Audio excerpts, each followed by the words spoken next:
গত বছরের গণ-অভ্যুত্থানে ছাত্র জনতার উপরে মারণাস্ত্র ব্যবহারের নির্দেশ দিয়েছিলেন তৎকালীন প্রধানমন্ত্রী শেখ হাসিনা। এমন একটি অডিও রেকর্ডিং এর সত্যতা নিশ্চিত করেছে বিবিসিআই। চলতি বছরের মার্চ মাসে অনলাইনে ফাঁস হয় গেল 18 জুলাইয়ের অডিওর কলটি। সেখানে অজ্ঞাত এক সিনিয়র সরকারি কর্মকর্তার সাথে কথা বলতে শোনা যায় শেখ হাসিনাকে। বিক্ষোভকারীদের উপর মারণাস্ত্র ব্যবহার এবং যেখানেই আন্দোলনকারীদের পাওয়া যাবে গুলি করার নির্দেশ দেন তিনি। ব্রিটিশ গণমাধ্যম বিবিসি অডিও ফরেন্সিক বিশেষজ্ঞ টিম এয়ারশটের মাধ্যমে ওই রেকর্ড যাচাই করেছে। স্বরের ভঙ্গি, শ্বাস প্রশ্বাসের আওয়াজ সহ বিভিন্ন বিষয় পরীক্ষার পর নিশ্চিত হয়েছে কোনো অংশই এডিটেড বা সম্পাদনকৃত নয়। এয়ারশট জানিয়েছে, ব্যাকগ্রাউন্ড সাউন্ড থেকে ধারণা করা যায় মোবাইলের স্পিকার অন করা অবস্থায় কথা হয়েছে।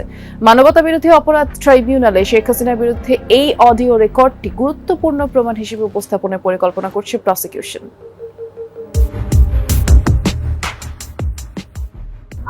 সবগুলিকে অ্যারেস্ট করতে বলছি রাখতে, সবাইকে বলা হচ্ছে যে যেখান থেকে টোকাটা পাবো দেখে ফেলছি।